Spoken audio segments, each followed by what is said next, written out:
Angela Lansbury passed away at the age of 96, and what a legacy this woman has left us.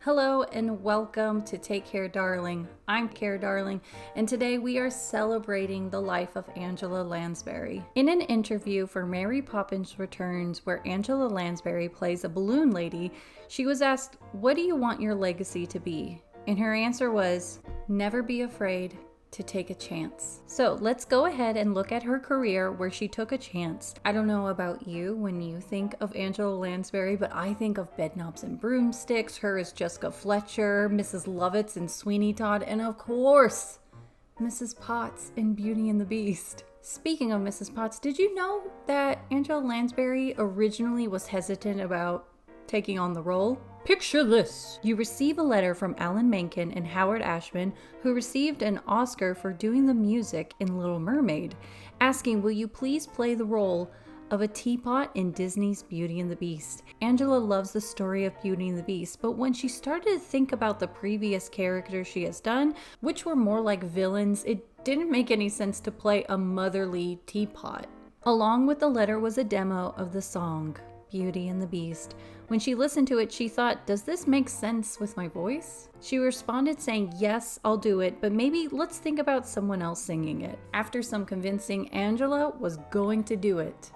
When recording the soundtrack to Beauty and the Beast, the cast had to fly to New York, which was very odd.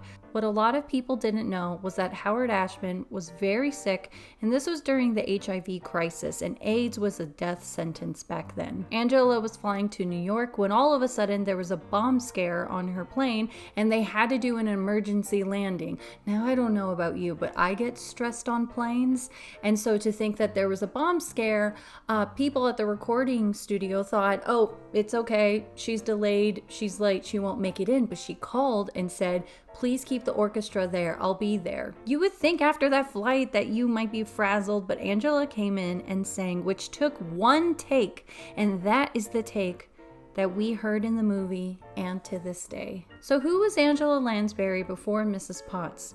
She was born in London, and her father was a businessman and her mother was an actress. At a very young age, Angela was being paid weekly to sing at some establishment, which she had to lie about her age. She said she was 19, but she was actually 16. She did go to a school for musical theater, but her opportunity came when a screenwriter was invited to go to a party that her mother was throwing. There, he thought she would be great for the movie Gaslight. She went to go film it, and she was 17 years old. When being interviewed by her daughter, Angela talked about the difference between theater and film. When it comes to theater, you have to perform big for the audience to come to you. You need to perform in a way that the audience knows exactly what you're thinking, even if they're sitting in the balcony. Even your body position is more straightforward versus film, you are angled. When it comes to film, the audience is already right there, close and personal, and emotions are more internal. If she had to choose film or theater, she said she would choose theater because of the electricity that comes from the audience being right there. Another snippet from that interview I found interesting was when she talked about the difference between actors and character actors. Her philosophy is always leave yourself at home when you're playing a character.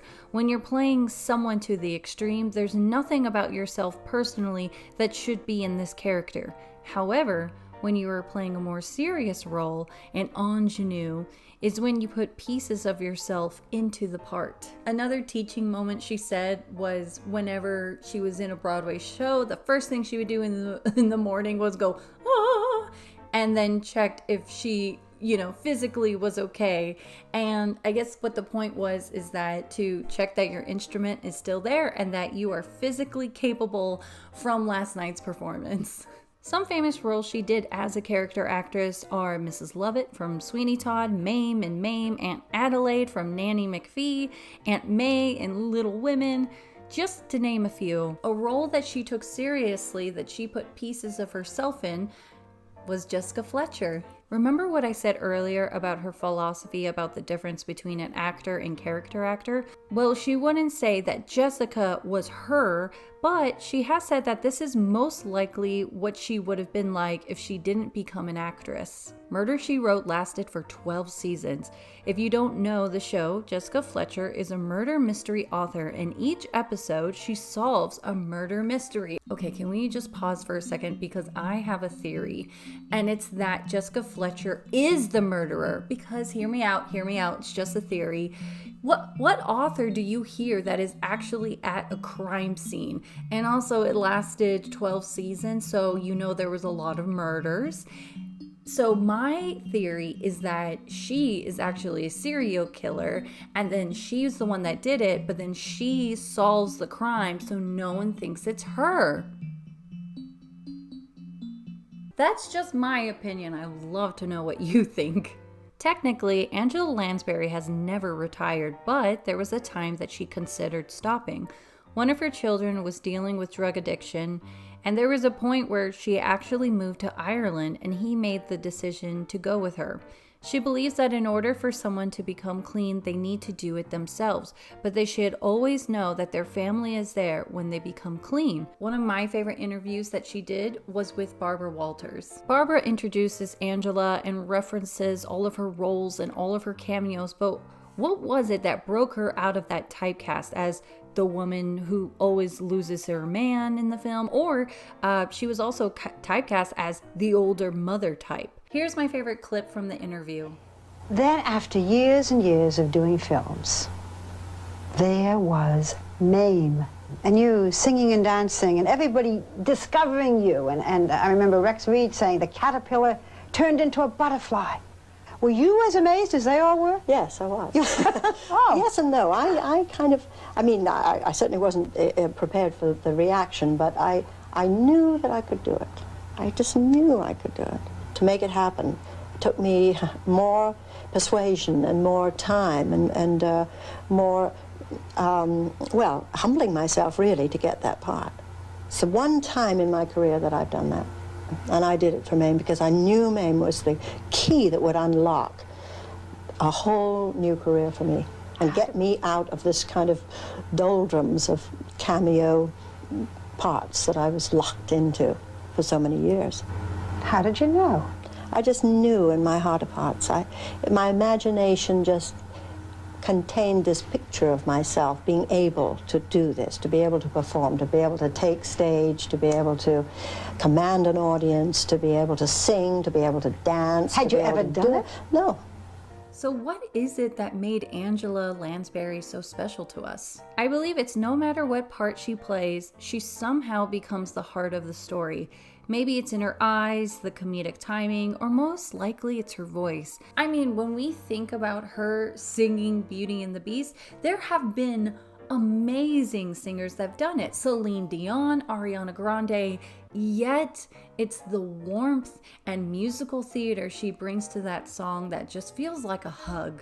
She considered herself a rare bird, but humble when talking about her own talents. There was a quote she said, but I felt like it seemed more like a lesson, and it's that those who are the receivers of talent, we must use it. We must not waste it. We mustn't fritter it away. We mustn't mishandle it if we can possibly avoid it. I don't take credit for what I do. I think of it as a God-given talent. I mean, can you imagine Angela Lansbury if she didn't sing that song? Can you imagine if she was too afraid to do her first film at 17?